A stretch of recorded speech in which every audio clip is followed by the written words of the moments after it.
53వ కీర్తన 4వ వచనం చదువుకుందాం. దేవునికి ప్రార్థన చేయక ఆహారం మింగినట్లుగా నా ప్రజలను మింగు పాపాత్ములకు తెలివి లేదా అన్నాడు. ఇక్కడ కొంతమంది ఆహారం తింటా ఉంటారు.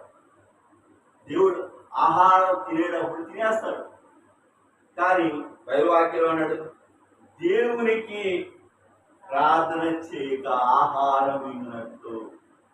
వాళ్ళని తిని దేవుడు ఉన్నాడు, దేవుడు మాట్లాడతాడు, దేవుడు మనలో ఉన్న అపరాధాలు చూస్తుంటాడు, మన నడకలు చూస్తుంటాడు, మన మాటలు వింటుంటాడు. అది తెలియదు. అందుకని వాళ్ళు ఏం చేస్తున్నారు, తినేటప్పుడు ఆహారం తినేటప్పుడు దేవుడు కూడా జ్ఞాపకం చేసుకోరు. అయ్యా ఇప్పుడు నాకు ఆహారం ఇచ్చేవాళ్ళు దేవుడు కూడా జ్ఞాపకం చేసుకోరు. అలాంటి మనుషులు ఉన్నారు. తిండి దొరికింది అనుకోవడం కాదు, తిండి దేవుడు ఇస్తేనే దొరికింది, అది గుర్తుపెట్టుకో. అలాగే తిండి కనీసం దేవుడు జ్ఞాపకం చేసుకో. దేవుడు ఈ పూటకి ఆహారం ఇచ్చేవాడు. ఎంతోమంది ఆహారం లేక అల్లాడుతూ ఉన్నారు. ఈ పూటకి తిండి లేక అల్లాడేవాడు చాలా మంది ఉన్నారు. కానీ వాక్యంలో నడుచుకోండి, వాళ్ళకి ఆహారం ఇస్తే అంటే కనీసం దేవుడు కూడా జ్ఞాపకం చేసుకుంటారు, జ్ఞాపకం చేసుకోండి అంటారు. అలాగే తర్వాత చూడండి, నా ప్రజలు మింగినట్లు పాపాత్మకు తెలివి లేదా? నా ప్రజలు మింగేస్తా ఉంటారు. ఇలాంటి పాపం చేసేవాడికి తెలివి లేదా? పాపం చేసేవాడిని పాపం తప్పించబడాలని మనం కోరుకోవాలి. అయ్యా పాపం చేయకూడదని చెప్పాలి. అలాగే వాడు పాపం చేస్తా ఉంటాడు, పాపం బాగా చేస్తున్నావు అని అన్నాం అనుకో, ఇప్పుడు ఎవరికి తెలివి లేదు? పాపం చేసేవాడిగా చెప్పేవాడిగా? ఇద్దరికీ తెలివి లేదు.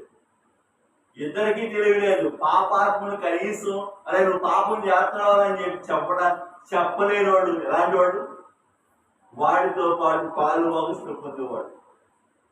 వాడితో పాటు పాలు బాగుసులు పొందుతున్నావు అంటే అర్థం ఏంటి? నీకు తెలివి లేదు, దేవుడి గురించి నీకు తెలియదు. దేవుడి గురించి నీకు తెలియదు కాబట్టి అందుకే అన్నాడు దేవుడు వాక్యంలో, వారికి తెలివి లేదా? పాపాత్ముడికి పాపం చేస్తున్నావు చెప్పాల్సిన బాధ్యత లేదా? అయ్యా నువ్వు చేసే తప్పు అని చెప్పాల్సిన బాధ్యత లేదా? ఇవన్నీ ఎప్పుడు వస్తాయి? దేవుడు నీకు తెలివితేడా ఎప్పుడు అడుగుతాడు నీ గురించి? ఎప్పుడైతే నీ లోకాన్ని విడిచేస్తావో అప్పుడు అడుగుతాడు. నువ్వు అనుకుంటున్నావు నేను దేవుని దగ్గరికి వెళ్ళాలే అని అనుకున్నావు, కానీ నువ్వు చేసే పాప పనుల్లో నువ్వు తెలివిగా చేస్తున్నావా, తెలివి తక్కువ చేస్తున్నావా? వాక్యంలో దేవుడు అడిగే మాటలు. అందుకే అన్నాడు ఇక్కడ, చూద్దాం ఇంకా 4లో, దేవునికి ప్రార్థన చేయగా ఆహారమైనట్లుగా నా ప్రజలు మీకు పాపాత్మ తెలివి లేదా? ఎవడన్నా బాగుపడతా ఉంటే చెడగొట్టేవాళ్ళు ఎక్కువ, కానీ బాగు చేసేవాడు ఎవరు లేవు. ఎవడన్నా కలిసి బాగుపడతా ఉన్నాడు వాడు ఎలా చెడగొడతామని చూసేవాడే, కానీ వాడు బాగుపడుతున్నాడు అనుకునేవాడు ఎవరు లేడు. లోపం అలా అయిపోయింది. సాతాను కూడా అలాగే బలంగా పనిచేస్తూ ఉన్నాడు. వీడెందుకు బాగుపడాలి, వీడెందుకు బాగుపడ ఆలోచించేవాడే, కానీ వాడేదో బాగుపడుతున్నాడే అనుకోవట్లా. అందుకనే బైవాక్యం నీకు తెలివి లేదా? పాపాత్ములు పాపం చేస్తా ఉంటే వాడిని గద్దించాల్సిన బాధ్యత లేదు నీకు. రేపు పొద్దున దేవుడు అడిగితే అదే, నువ్వు వాడికి ఏం చెప్పావు, వాడిని ఏం గద్దించావు అడిగితే ఏం సమాధానం చెబుతావు? ఏం సమాధానం చెబుతాం? దావీదు సైతమే దేవుని దగ్గర రావడానికి, అయ్యా నీ మందిరం తోసివేయి మాకయ్యా అన్నాడు. ఎందుకన్నాడు మాట? దేవుడికి ఇష్టకరంగా ఉండాలి, మనుషులకి ఇష్టకరంగా కాదు, లోకానికి ఇష్టకరంగా కాదు. అలాగే పాపాత్ములు తెలివి లేకుండా పాపాలు చేస్తున్నారా? తెలుసు, అన్నీ తెలుసు. దొరికితే దెబ్బలు పడతాయి, శిక్షలు ఉంటాయి, అన్నీ తెలుసు. కానీ తెలుసు కూడా చేస్తా ఉన్నాం. అలాగే దేవుడు ఎక్కడ ఉన్నాడు, చూస్తున్నాడులే, ఎక్కడ చూస్తున్నాడు అనుకుంటా ఉన్నాం. కానీ ఒకానొక రోజు నువ్వు దేవుని దగ్గర నిలబడాల్సి వస్తుంది. ఒకానొక రోజు నువ్వు దేవుని దగ్గర నిలబడాల్సి వస్తుంది. దేవుని దగ్గర నిలబడాల్సి వస్తుంది. ఎందుకు? నువ్వు చేసిన పాపాత్మ పనులు.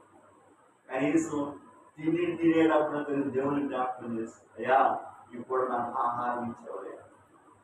ఎంతో మంది ఆహారం లేకపోయినా నీకు ఆహారం ఇస్తాడు దేవుడు. ఎంతో మంది ఆహారం లేకపోయినా నీకు ఆహారం ఇస్తాడు. ఎందుకు? ఎప్పటికైనా దేవుడు జ్ఞాపకం చేసుకుంటాం.